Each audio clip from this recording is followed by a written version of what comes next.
My name is Riley Gaines. I'm a recent graduate from the University of Kentucky, where I was on the women's swim team. I proudly finished my career as a 12-time NCAA All-American. I am one of the fastest 200 butterflyers of all time. But on March 17th of last year, my teammates and I and other female swimmers from universities around the country were forced to compete against a biological male named Leah Thomas. Thomas was allowed to compete in the women's division after competing as a member of the University of Pennsylvania's men's swim team for 3 years. We watched on the side of the pool as Thomas won a national title in the 500-yard freestyle, beating out the most impressive and accomplished female athletes in the country, including Olympians and American record holders. Whereas just the year before, Thomas at best was ranking in the 400s in the men's category. The next day, Thomas and I raced in the 200 freestyle, which ended up in a tie. We went the exact same time down to the 100th of a second.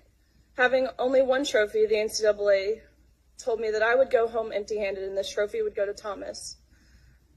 And when I questioned this, the NCAA told me that Thomas had to hold it for photo purposes. I was shocked. I felt betrayed and belittled, reduced to a photo op. But my feelings didn't matter. What mattered to the NCAA were the feelings of a biological male. But that is not all.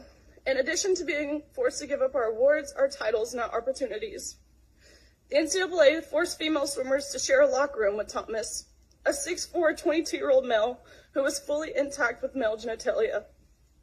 Let me be clear, we were not forewarned.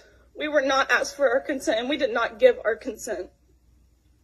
If nothing else, I hope you can truly see how this is a violation of our privacy and how some of us have felt uncomfortable, awkward, embarrassed, and even traumatized by this experience. I know I don't speak for everyone.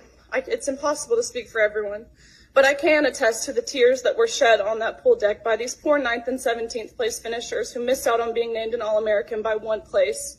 And I can attest to the extreme discomfort in the locker room when you turn around and there is a male watching you undress while exposing himself.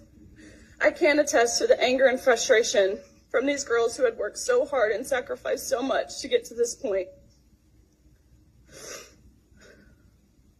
Unfortunately, our experiences are not unique.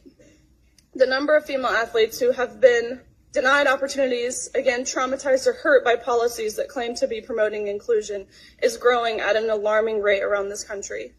It's simply unacceptable, and the integrity of women's sports is lost. Thank you, ma'am. Thanks so much.